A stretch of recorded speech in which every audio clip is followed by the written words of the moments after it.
Oi, oi, oi, oi, oi, oi, oi. Hello, Cosmic Player Quay. Good to see you guys. Hope you're doing well. I feel like I'm gonna talk solo today. I'm gonna be low and early as well. It's been some time since I last streamed, but hopefully it's like riding a bike, right? Thank you, thank you. Thank you. I saw that on Discord. The little ping, I appreciate it, Cosmic. I appreciate it.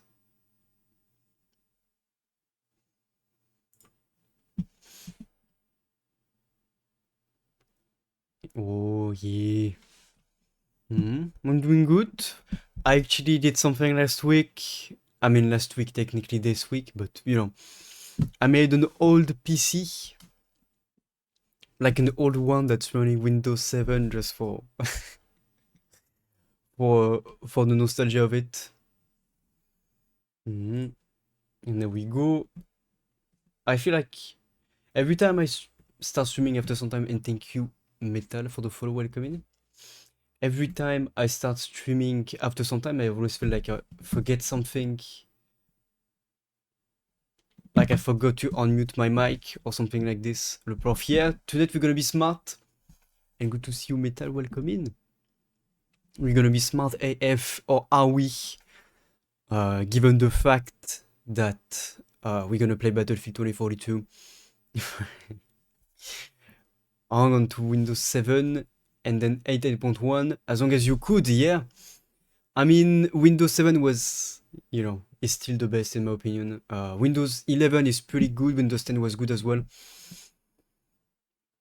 But I don't know, just it's so much simpler to go back to Windows 7, even though now the support has ended, so I avoid connecting like the Windows 7 PC to internet at all. I just, you know, you use the official EA app and Steam to download your games, but otherwise you don't get like no Steam or Origin cracks for your games, so that you don't have to have the apps on your PC and connect it to the internet. And hello, Farewell as well, welcome in. Hope you're well. Yeah, hope everyone is well tonight. I am launching the game. I haven't played it since last year, and by that I mean literally last year, like uh before summer, I think. Mature rated game, yeah. Probably for the game. The you know, the battle pass gambling bullshit that it has going on. But yeah. So one thing that I noticed as well is all that I'm starting to dislike more and more is the fact that I'm starting to realize that your games are not yours, that you buy on Steam, that you buy on EA app, you know, because you don't have them physically anymore, and you have to have an internet connection to play them, and you have to have the software to download them. And Cosmic, thank you for the resub, the 7 months. I appreciate that. And Stefan, welcome in. Happy New Year, yeah, Happy New Year, everyone. If I wasn't live after, I don't know. Happy New Year, if I didn't. New Year, if I didn't say it yet. And oh, look at that. But I appreciate the support, Cosmic. Thank you for the resub. I appreciate it very much. I don't think you hear the alerts anymore. Because I've muted the desktop audio. Bonne année indeed. What kind of art do I make? I mean, I started off with a very comic books style, pretty much. I kind of, you know, watched a lot of Jim Lee streams and videos, etc. to learn, and then as I kept, you know, developing my own style, I kept this very Jim Lee like inspiration. What the fuck is that? Wait's over.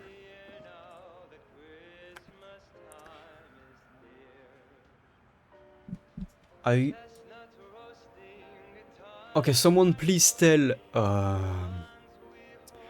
someone tell Dice that it is not Christmas anymore. And yes, Molly, you still have your comment. You still have your comment. Okay. So what's new? I'm level... Is that my level 52? Are we... Yeah. Okay. I think my settings are the same. Even somewhere in the... Yeah, well, you know, some people like me keep their Christmas tree up until, like, you know, April, so... You know, because you like putting up the Christmas tree, but then when it comes to putting it back down, it's not the same. So... Yeah, usually I have it fairly late. I think one year I actually had it up until June. Which is, you know...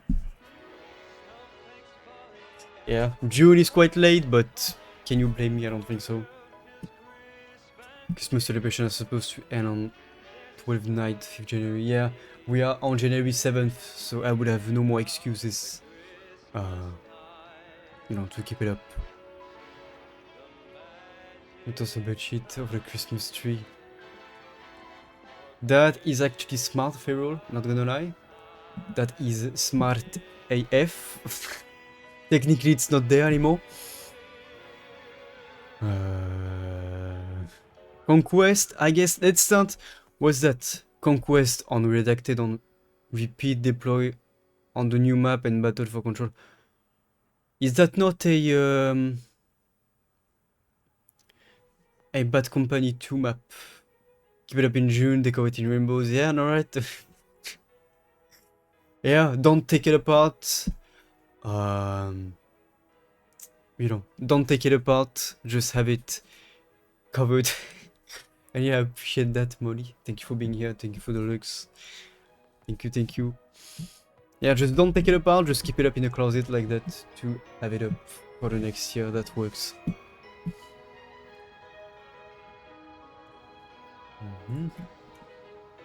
I think, wait, am I on... No, I'm on 60 frames. Okay.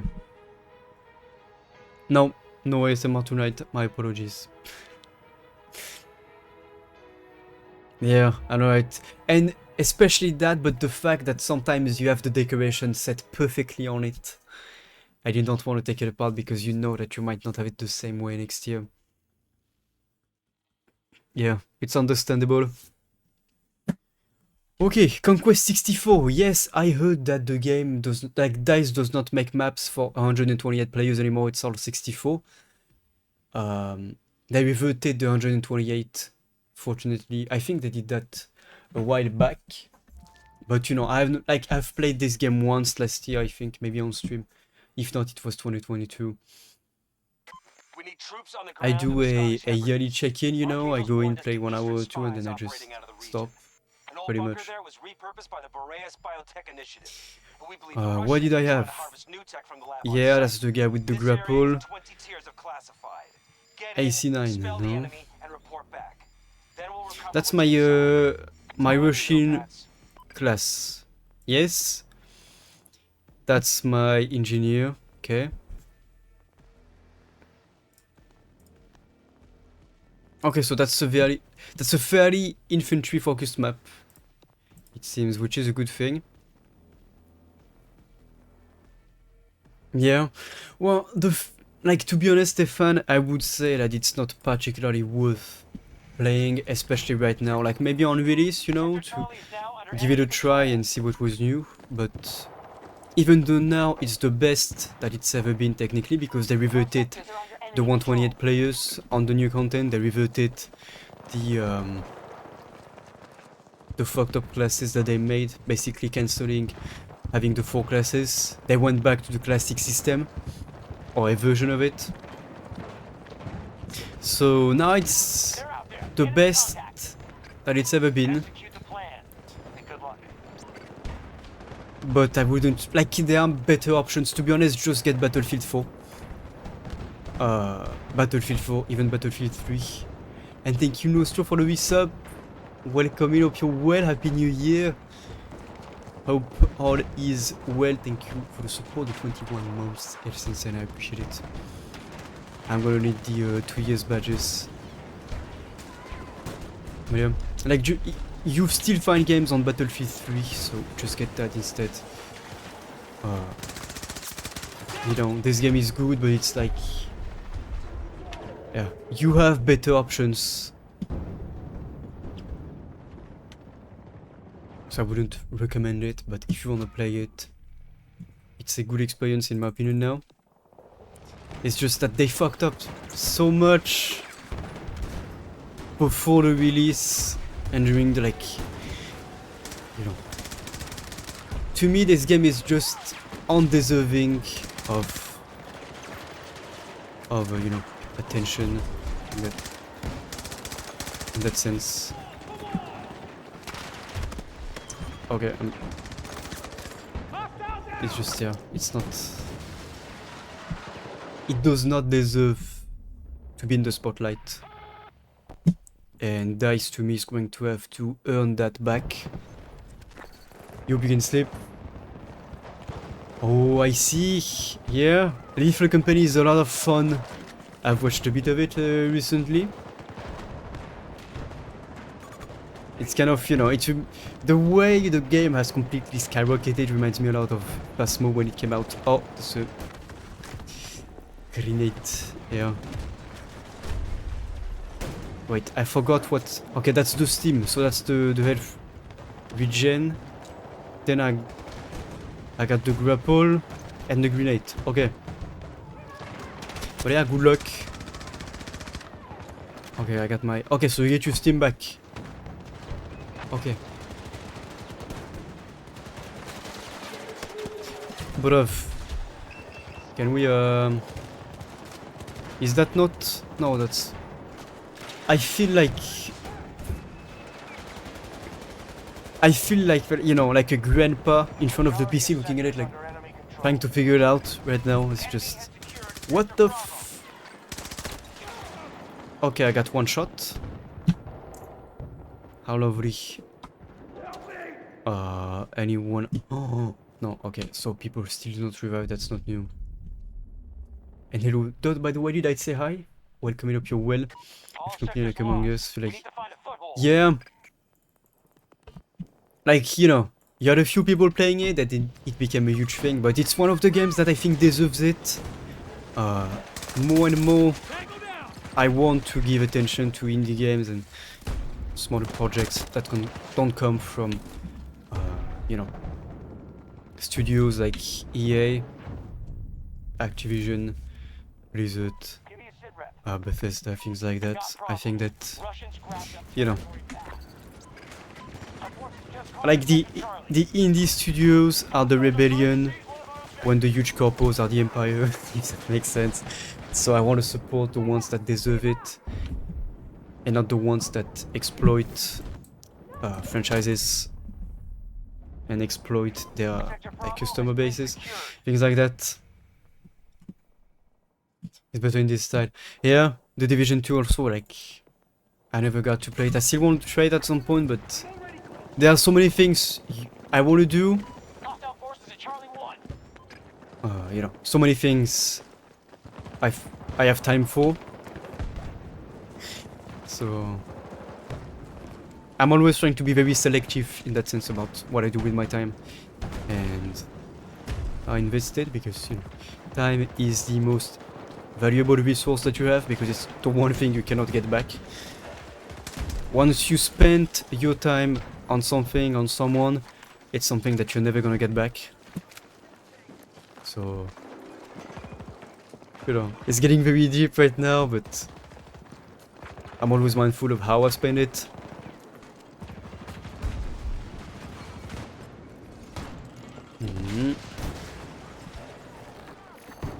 Oh. What you mean combat? Oh. No. Are we already in the spawn or what? I like this map though, this new one. We now hold more sectors than they do. Good work.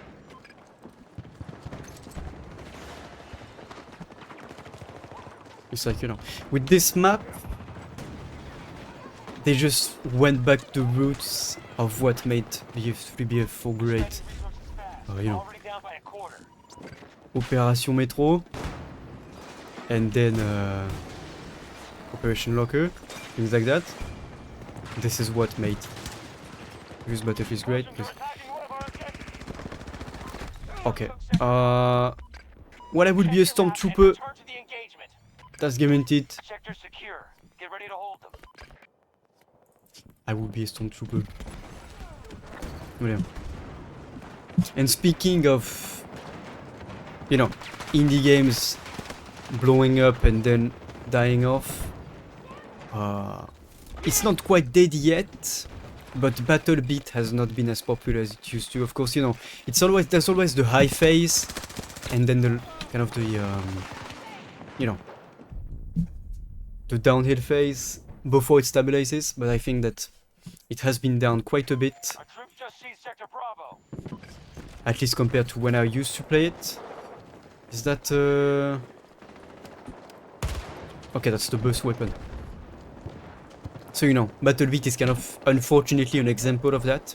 It's still a great game, but it's not... Oh, it has gone way down. Oh, it's not dead, but it's, yeah, it's on the way, I think.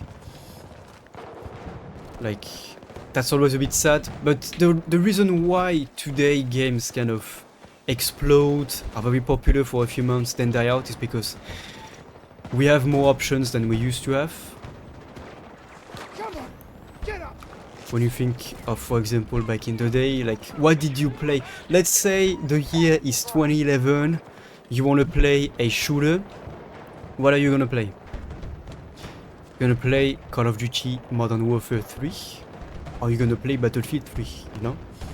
The rest is pretty much irrelevant, but today you want to play a shooter, what you gonna play? You have the new, like, the finals, right? You have Apex, you have Fortnite, you have PUBG, you have Warzone, you have so many options, and you have BattleBit. So for that reason, I feel games explode, then die out. You know, you want to play a horror game, what do you play? Like back in the day, you played what? You played Amnesia, things like that. You played Slenderman. But now, you know, you want to play a horror game. You have Phasmo, you have Lethal Company. You have what? You have Demonologist. Troops and material down to 50%. You have Devour. You have, yeah, many options compared to before. So games will rise up and die out faster. Same for Ready or Not. You know, Ready or Not is great, and I hope it lasts. But the chances of it lasting that way are much smaller. Wait, fuck me. I'm so confused by the sparkles. It almost looks like someone's shooting. Yeah. And also people quickly get bored, yes. Everyone gets bored very fast. But again, the fact that we get bored so fast oh shit, someone now. Comes down to the fact that we also have options. More than before. You know? You're always bombarded with this influx of info that keeps you paralyzed in a way. And you want to do this, but you also want to do that.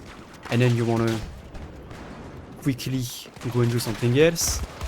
And you want to explore yet another options. It's always, you know, we get bored that way. Because we have so many other things to do, simply. Yeah. What I think that now the controversy about Ready or Not was that they have, you know, it's basically a SWAT simulator. It's like Rainbow Six, but against AI and much more realistic. And so you play as a SWAT agent raiding hot zones, basically, or like hostage situations, things like that. And they had a scenario that was basically a high school being attacked by a school shooter. And I'm not particularly for that as well, you know. I think that video games need to have some limits to what they do and what they represent and what they, you know, make you experience basically. So the school shooting situation was taking place in a high school, but I think they changed it to a university, which, you know, is a bit more acceptable because in a university we are adults, things like that. But I don't know.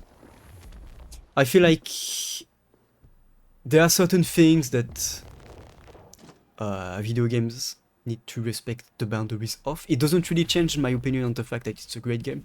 I just think that it's, you know, it can be too far in some ways. It's kind of like if GTA, for example, had kids, I think that's a boundary that GTA should not cross, given the world it's in.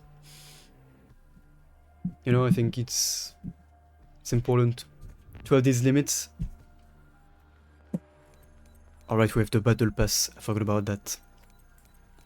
And of course, the more, you know, it's a natural evolution curve to have people constantly trying to be more attention seeking, to be more provocative, and to want to constantly cross these boundaries, to draw more attention onto themselves. So it's the same thing with games and game developers. You know, you want the shock factor to make your game more, to make people talk about your game. Yeah, exactly. Like, I'm not American, of course. It's not really something I understand completely, but from an outside perspective, I'm like, it's a bit too weird. It's like, you know, it's like if they made a scenario where it's the 2015 terrorist attacks that we had in Paris, I will be like, you have the right to fuck off, respectfully, of course. You know, like if it gets too real, it crosses the boundary of entertainment and fictional settings that video games are supposed to have. So yeah. But we see news, yeah, I guess. But yeah, I kind of wanted to play it, ready or not. They also raised the price of the game because the reason it was released is because it was on early access before, and they have released the 1.0 of the game. So yeah, it's I think they raised the price to $60, which, to be honest, like, giving a small developer like this $60 is something that I would not mind at all. You know, like giving, I don't know if they are still completely indie, but giving an indie developer $60 is something that I would gladly do. On the contrary, giving a company like Sony $80 for a game, no, you will not have $80 for your game, Sony. I will be giving you a hard pass on that. Yikes. But yeah, so, you know, the older I get, to be honest, the more careful I am about how, yeah, I will never give Blizzard a single cent again after what they pulled with Overwatch 2. World of Warcraft being $20, like being a subscription, is... I understand that some people like it, but the company is disgusting. Hopefully though, with the CEO of Blizzard having gone into retirement, it gets better, but I doubt it. You know, there's always this temptation of, like, money is always gonna bring temptation, and some people are too weak-minded to resist it. That's just how it is. I'm not saying that to belittle them in particular, but that's just human nature. You know, whenever we have something to gain, we are always tempted, no matter who we are, to just, you know, take it. Yeah, typical EA. To be honest, yeah, I am still hopeful for EA. They have done a few things that I have not forgotten. You know. Oh shit. Oh. Oh shit, I don't have the heal anymore. Come here. Not yet, mate. You know. I go back and forth with EA. Of course, I don't forget what they did, for example, with Mass Effect 3 in 2012. I will never forget and forgive that. But you know, here and there, they gave away a few things. You know, the DLCs for Battlefield, for example. I have not paid for a single DLC of Battlefield 4 and Battlefield 1 because they just gave them away for free, you know. It's, yeah. But then they keep putting moves that are questionable. They released Dead Space with a completely scuffed PC port, for example. Things like that. Wait, now. I need to play all the time because... Well, I think that addicted is a strong word. You know, I think that calling someone an addict is very strong and in that case disproportionate. I think that if people want to play it, they can play it because at the end of the day it's about whether or not you enjoy the experience. When you spend money on a game, you should have that feeling of I do not regret spending that money because I have enjoyed what I have gotten out of that experience. Even if it's World of Warcraft, if you spend $250 a year on World of Warcraft but you enjoy it, who is to, you know, who is to tell you you shouldn't do that? Or, you know, it's like, for example, when I bought Jedi Survivor, which is from EA, by the way. I bought it for 60 euros, and despite the PC port that was absolutely outrageous, and I would never forgive the lead developer of the project that decided to release it like this anyway, when EA proposed the guy that was in charge of development to like, you know, to delay the release. They proposed it. The guy said no, let's release it anyway. The developer, the lead of the project. You know, but when I finished Jedi Survivor, I had this feeling of it's $60 that I do not regret spending because I had a real experience. The game is a masterpiece and I do not regret spending that much money on it. So, you know, so in that case, even if it's World of Warcraft and you spend $250 a year on it, if you enjoy it, who am I to tell you, don't do that, you're wasting your money, you shouldn't, you know. And they're also like, I think that in some ways I don't like using the word or calling anyone an addict when it comes to video games, because that's not one of the addictions that will continuously ruin your life and kill you much earlier than you should have died, you know, compared to some other addictions. So I think that, you know, I don't agree with calling anyone an addict, even if it's World of Warcraft or things like that, because video games at the end of the day for your health are not as harmful, even I would say are harmless, assuming you have a healthy lifestyle.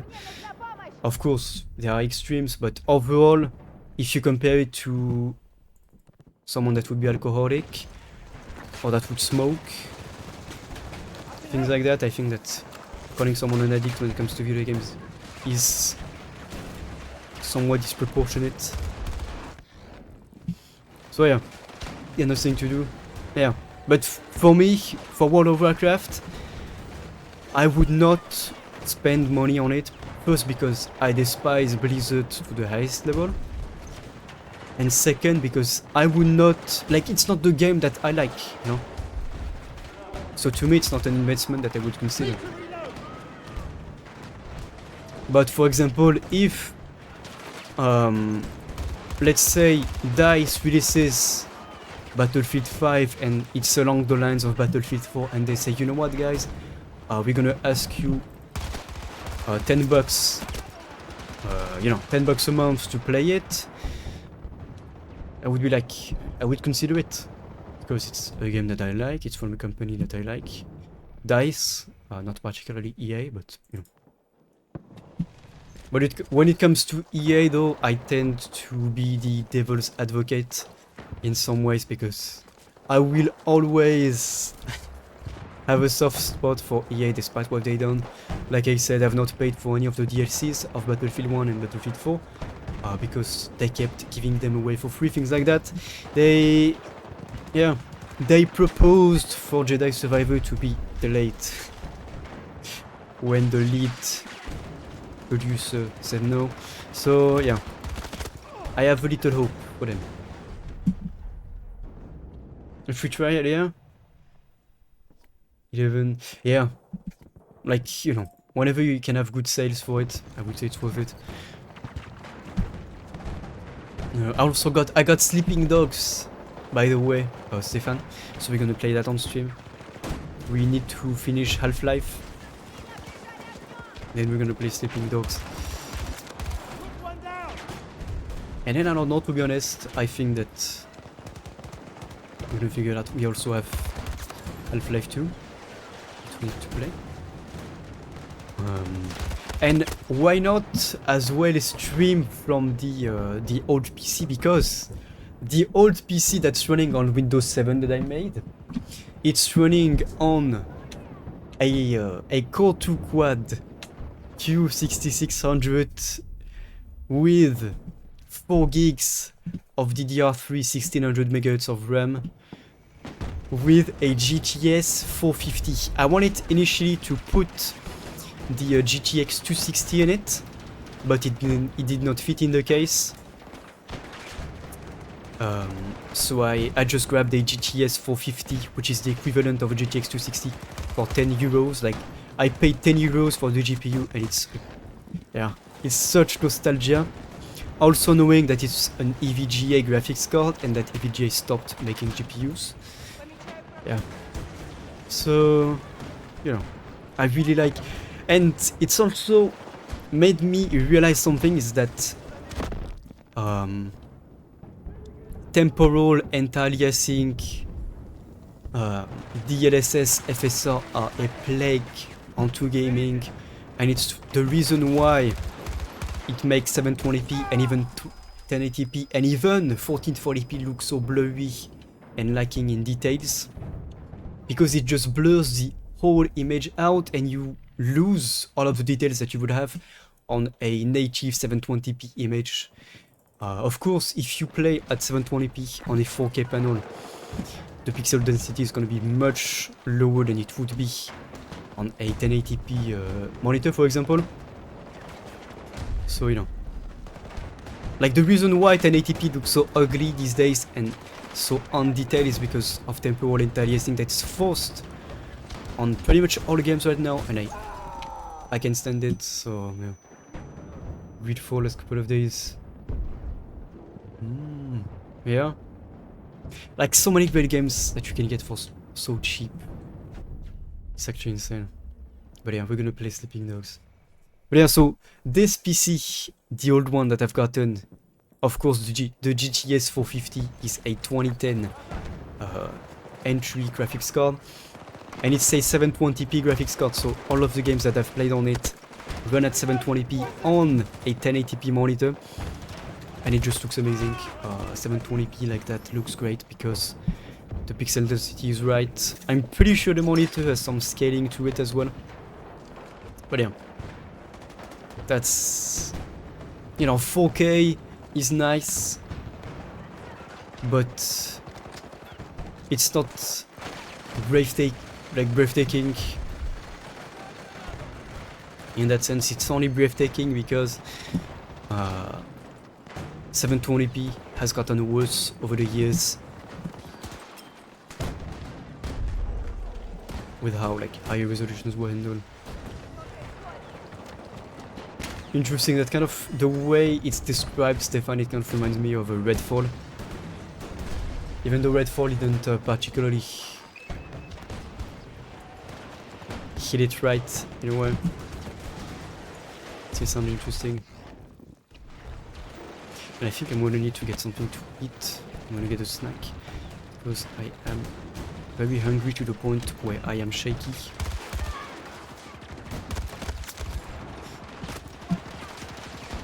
Who's on the call? Oh yes, of term addiction. Yeah. Well, the whole purpose of life, quiet as a whole, is to feed into the reward system. Because, you know, what purpose do we have if we don't enjoy anything we're doing? What purpose do you have in playing video games if you don't enjoy it? So, you know, it's always about this reward system, but addiction comes in when the reward system is not so much of a reward anymore, but more of an obligation in a way. You know, where you keep doing something even though you don't enjoy it, out of a feeling of obligation, of, you know, that's what I would call addiction. And of course, a bit of a softer addiction, but simply not being in control of your use of something because you enjoy it that much. But it's kind of, this is kind of the first step into addiction, not controlling how much you do something because, you know, you enjoy it. And then the second step, I would say, is, you know, the feeling of obligation. I have to do this, things like that. Yeah, exactly. It's kind of like someone that I used to know used to explain, like, for example, weed addiction. Someone that, for example, keeps using drugs, keeps drinking, keeps smoking weed, things like that, is because they are trying to replicate that first high. You know, that first experience that was the strongest, and the more, for example, you smoke weed, the less powerful it is on you, if that makes sense. So you keep on smoking more and more and more and more because you're trying to replicate that first high. So, you know, that's kind of the, I think, a good way to sum up addiction. Yeah, I found a word for game. So no, you're trying to have that first experience again.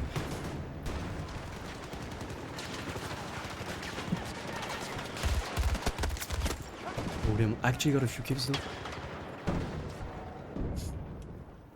Yeah, but part of it comes down to accepting that nothing is gonna be like the first time.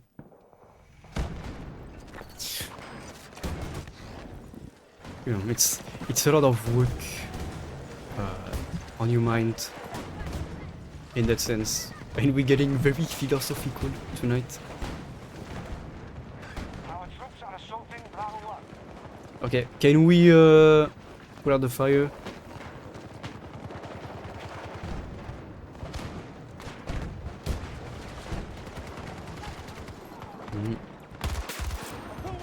Okay. Also one thing that when it comes to modern games, with especially the battle pass systems, which I despise, you know, it's the fact that it keeps playing on that addiction and plays on the FOMO and is very predatory, and it really tries to make people addicted, prey on their FOMO and use their own weaknesses against them to make them spend more money, things like that.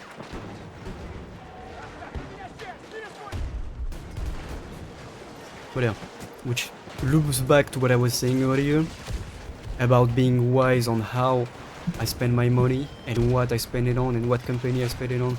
The older I get, the more I am mindful of where my money goes. And if you get something from me, it's because you deserve it, or no, not because you deserve it, you know, because I think that you deserve it. And if you, like, you know, stop getting things from me, or if you know, it's because I feel like you don't deserve it anymore. If that makes sense. full gambling, having sex, yeah. Yeah, exactly.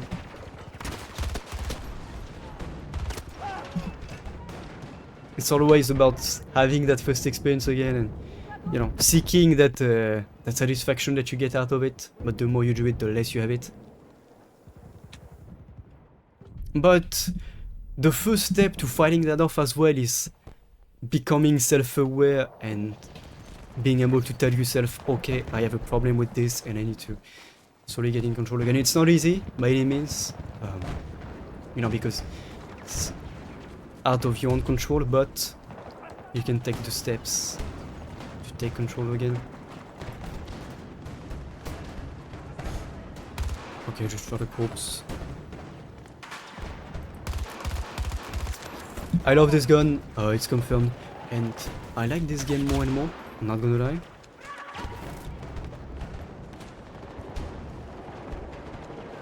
Okay, someone's gonna come in. Yeah, exactly. Like, most of the time, right?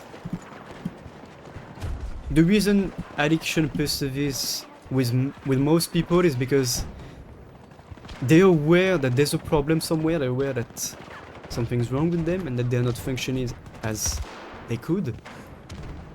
But they kind of refuse to admit it to themselves, you know, they keep running into this circle of justifying their addiction and trying to come up with, you know, with reasons and trying to rationalize why they do certain things. That's very often what it comes down to. I think it's actually called cognitive dissonance, right? That's the word.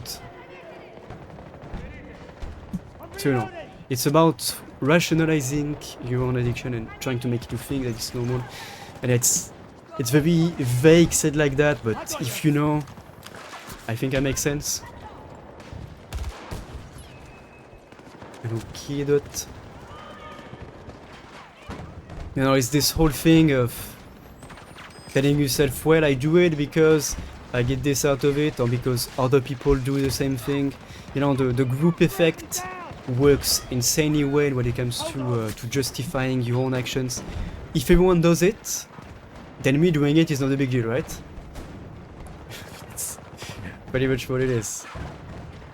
You know, if everyone smokes, then me doing it is not that much of a big deal, right? If a lot of people drink, it's not a big deal if I do it. Things like that. That's why social drinkers are a thing. You know, people who kind of go out every weekend to be around people at clubs, etc. and then get drunk every weekend, but because they are around other people that keep drinking and getting drunk, them getting drunk every weekend alongside them, they don't feel is abnormal because other people do it. Right, so there are many ways that it works to justify addiction. So yeah.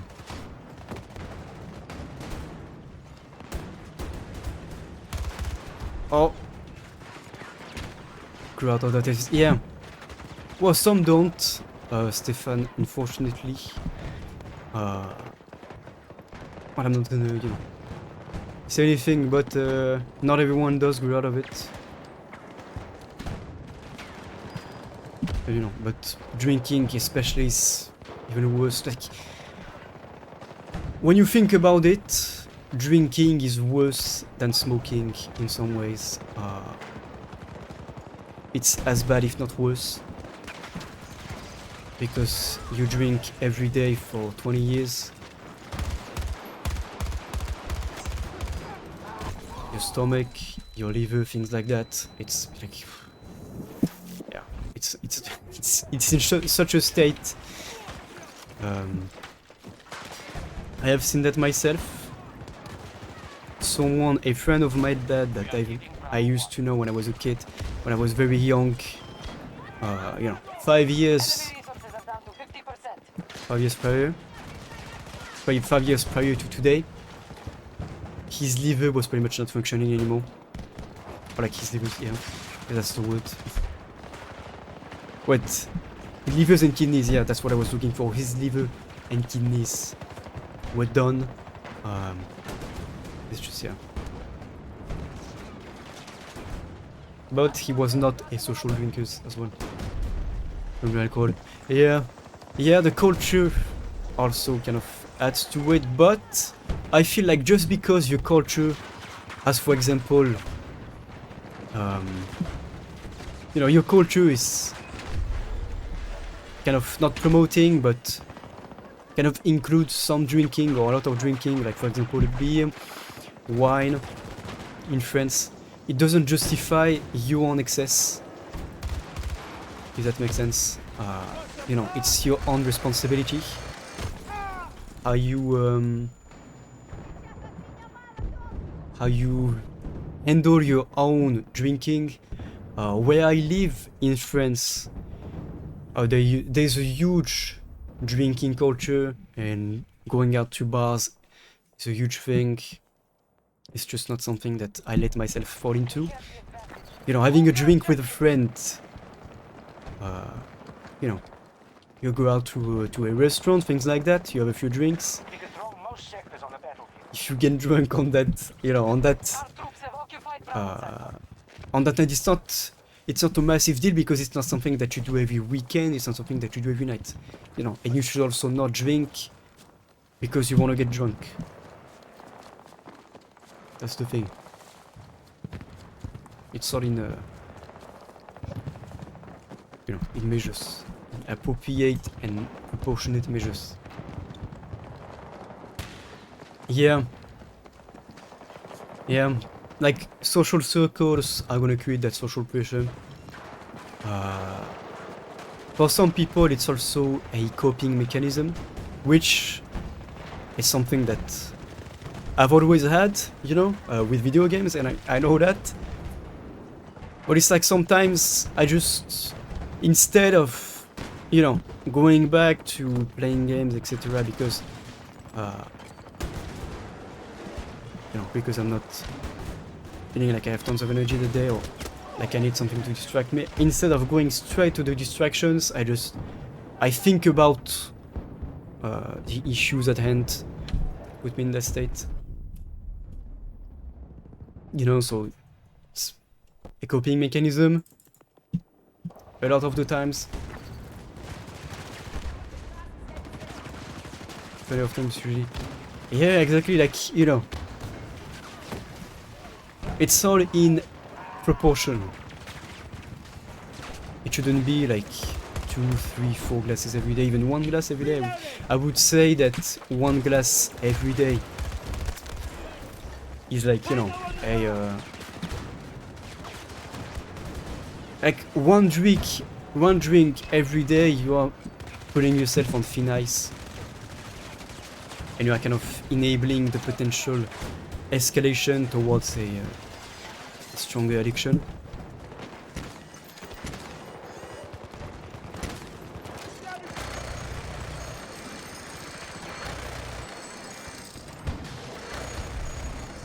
Can I quickly cover this while saying there? This specialist is great, because what I like is reading a lot. Very often, usually. Yeah, exactly. Like, one of the things that I do in summer is that I'm gonna just, before, like, you know, before the sun sets,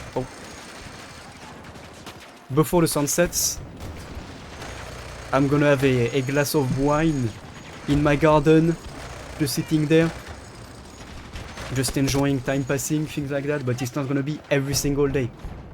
You know, because if it were to be every single day, I would be like, well, I'm putting myself on thin ice, so, you know, you have a glass of wine every once in a while to chill.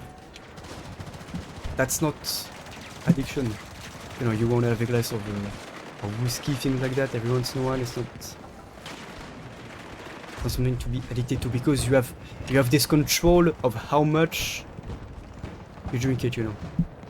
It's all about being in control of yourself at the end of the day. And for example, one symptom of a growing addiction is justifying it and rationalizing it. Like, you know, you tell yourself in the beginning, like, hey, maybe I shouldn't have that drink because I've had one every single day, but at the end of the day, what's the big deal? Things like that, you know. If you start trying to justify it so that you can have that drink, checking on getting on feelings. Yeah. Thank you. It's getting on feelings. Oops.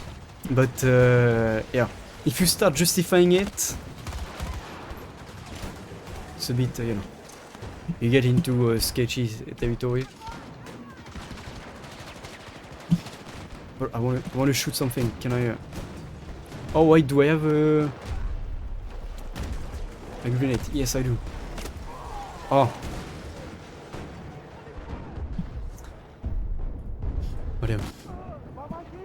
It's always about being in control of yourself. I think that overall, even without talking about addiction, self-control and being in control of what you say, being in control of what you do, is something that we as people struggle more and more with, because we are especially now living in an escalating culture where it's all about how you feel,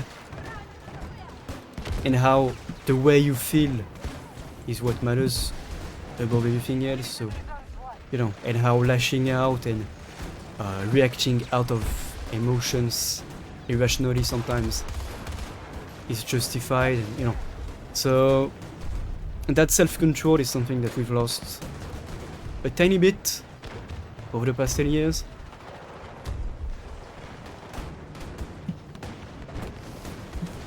And it's like pretty much always the source of conflicts.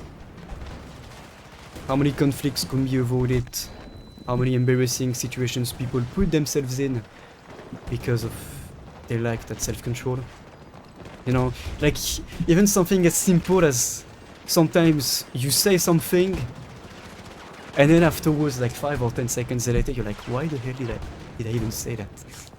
You know, you're gonna say something that you're not gonna think about because you lost that control of yourself for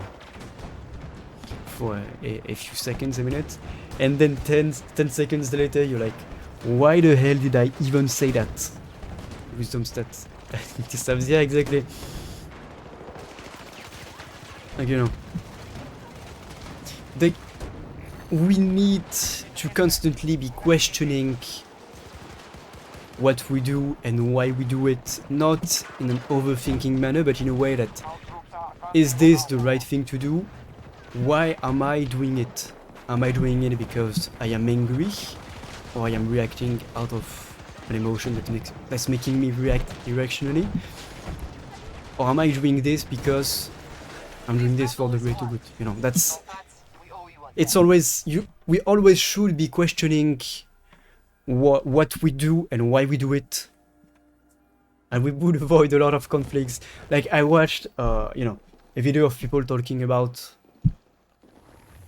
someone that got stabbed, for example, you know, at a market or something.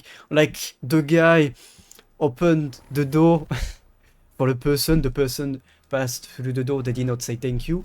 The guy that held the door open was like, why did you not say thank you? You know, I was starting beef over it. And then the other guy was just stabbed him, you know, like, what the fuck is wrong with you for first to get so offended at someone not saying thank you that you're gonna start, you know, attacking them?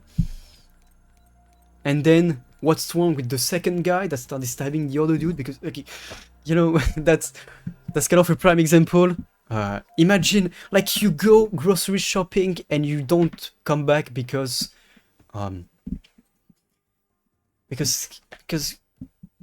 you reacted out of something so small because of how you felt, and then the other person, who is even more unhinged than you are, just reacted even more strongly. Like,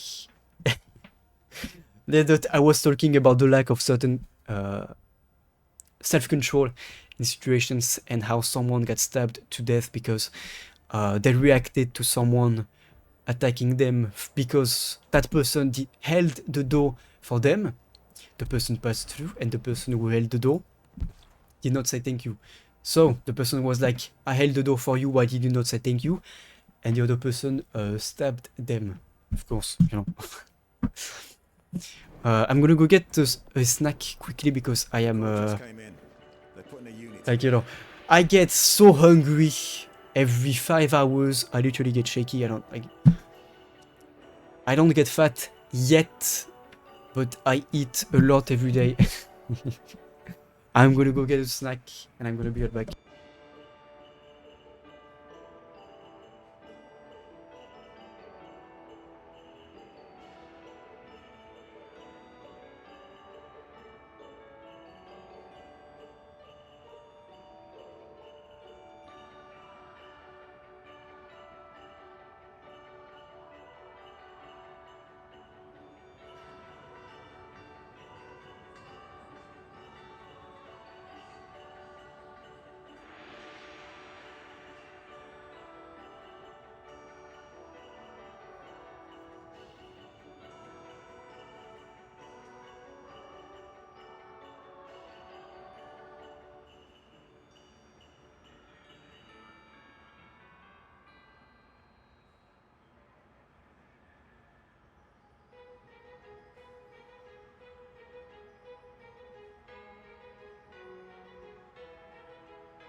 Okay, I have gotten something to make you jealous. My mom made me a cake. And look at that. How beautiful it is. Hmm? Hmm.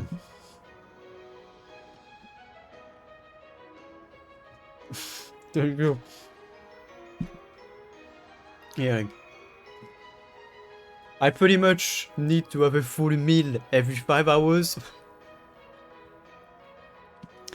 It's like a kid by saying about having more isn't better. Yeah. The mall Schule is...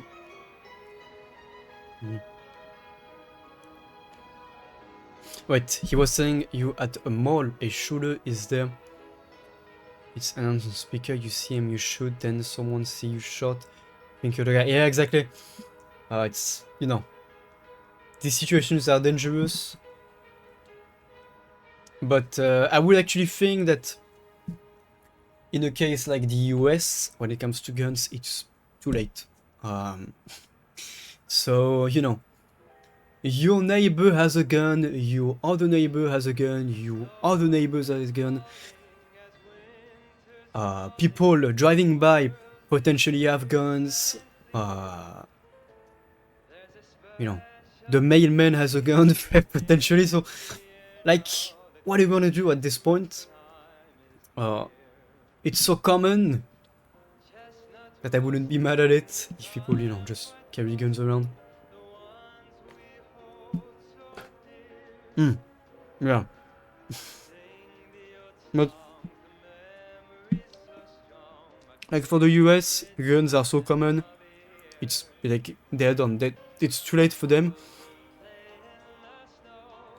Good luck to the authorities if they ever have the idea of going to each household and taking away the guns, which I think is actually one of their amendments now, to have a gun in their house or something like that, but no. Do they have an amendment to, like in the constitution, to have the right to have guns? I think they do. So they couldn't even do that, but, you know, if there were, imagine going to the old man's house asking for his gun, I don't think he's gonna react. But yeah, right to bear arms, yeah. It's part of their constitution. So it's, you know, it's too late. And even if guns were to be banned from Monday to the next, the guns are already on the territory. the businesses are already established, so they would just be sold illegally. So yeah. Mm.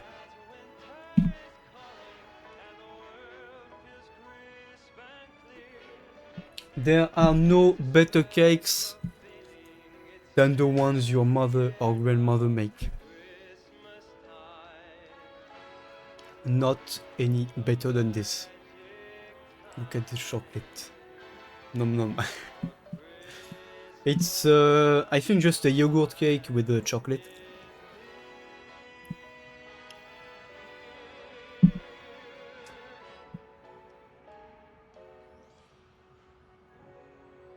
Mm.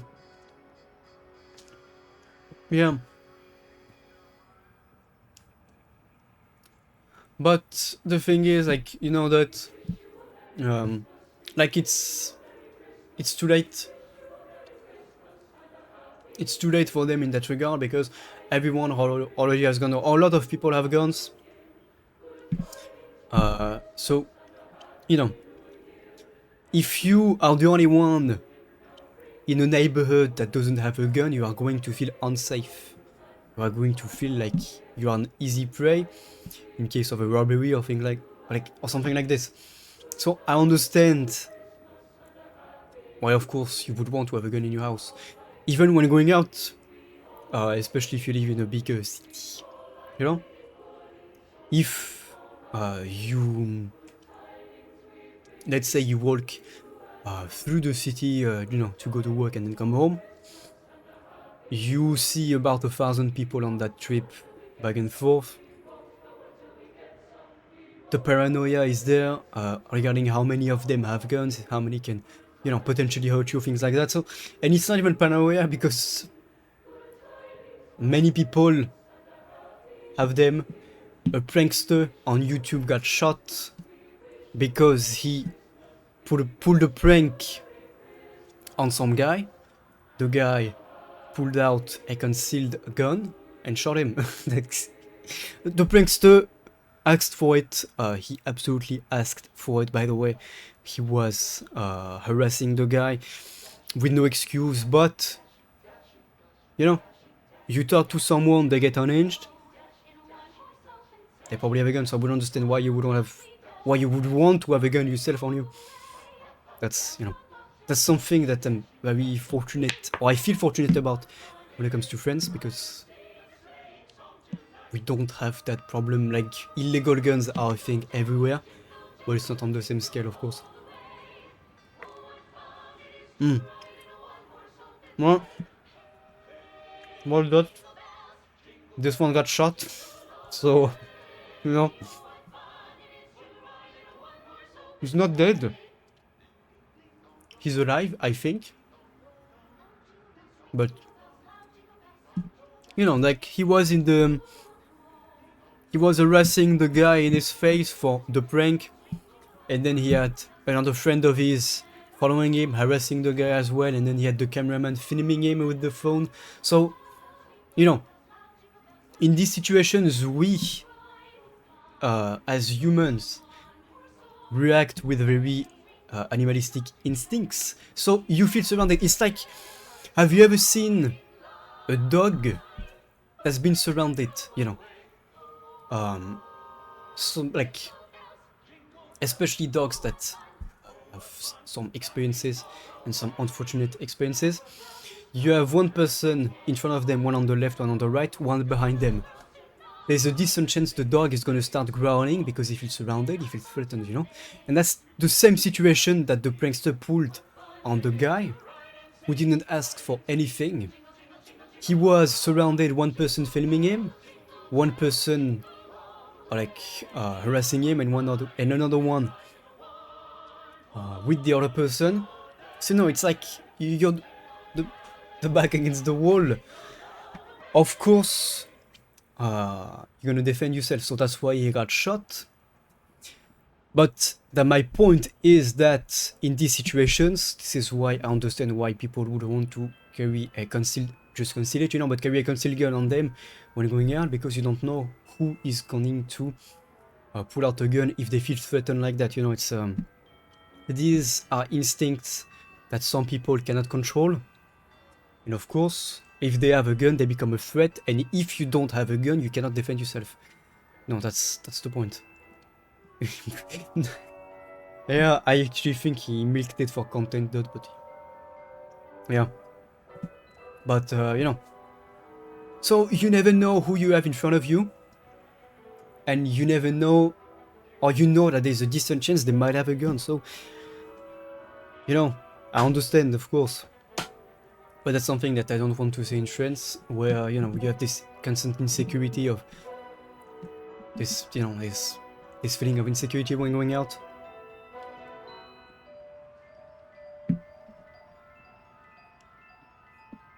To be honest,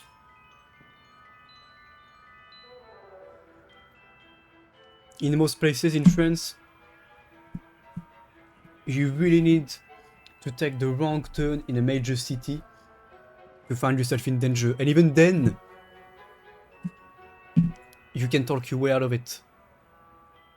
You know, but I mean, unless certain situations, of course, but you know, you really need to take the wrong turn, get into the wrong street to, you know, get into danger. Yeah, for sure, like, you know, going out at night in certain places is gonna be dangerous. Even in the middle of the day.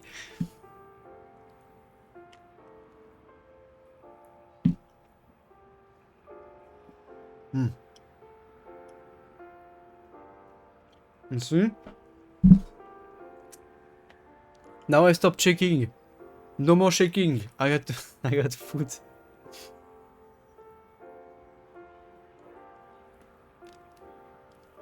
Hmm.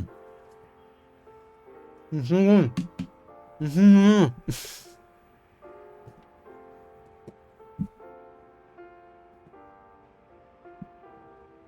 Mm. Yeah.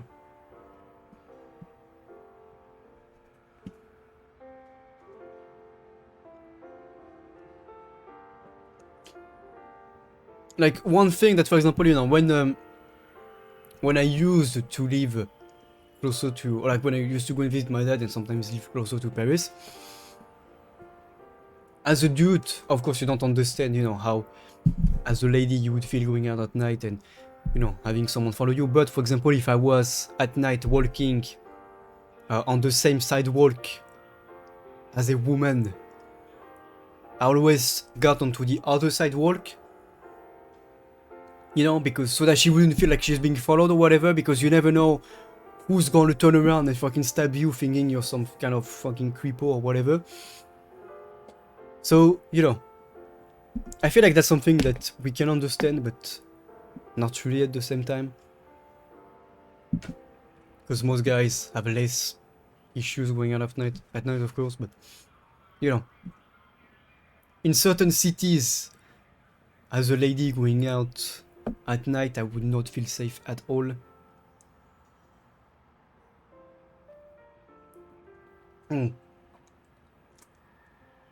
Yeah.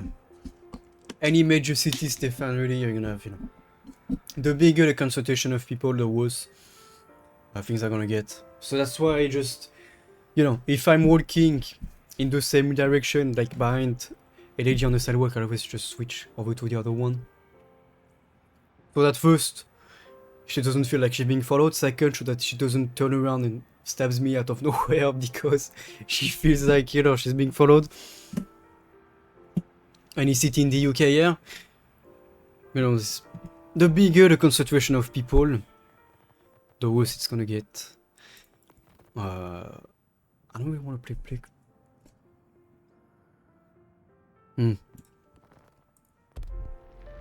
Let me get the new map again. It's possible to do, of course. Yeah, yeah, but even then, I don't like it. I don't like it. Like both people are uncomfortable. I'm just gonna switch sidewalks. You know,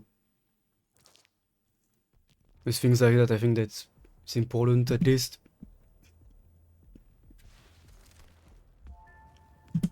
But even then, I avoid finding myself out at night in big cities, etc. Oh, One of our spies yeah. was captured while investigating a bunker in the Scottish Hebrides. I wanna keep belonging to the Boreas grinding this Company. one. Their I don't know last what I have on report it. sent alarms through our entire Oh, I command. forgot you Some unknown technology is concealed inside. can customize We it. must assault the bunker and claim it for ourselves before the Americans strip it for parts. Keep both eyes open, nopads. We have no idea what Laser we'll find out sight, there. no. Oh wait. No. Okay.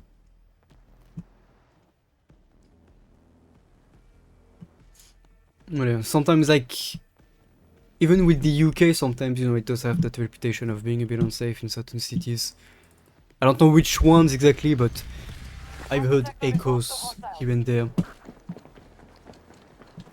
But it's like just any other country, there's always something messed up happening. At least once a year, unfortunately.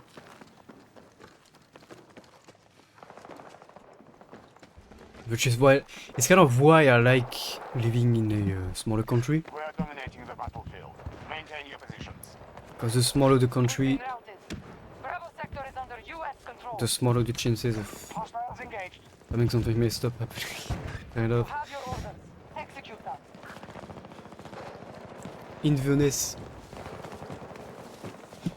I have no idea what it is, but why not? But yeah, like, depends on the city, of course. Oh, okay. I body blocked him to death.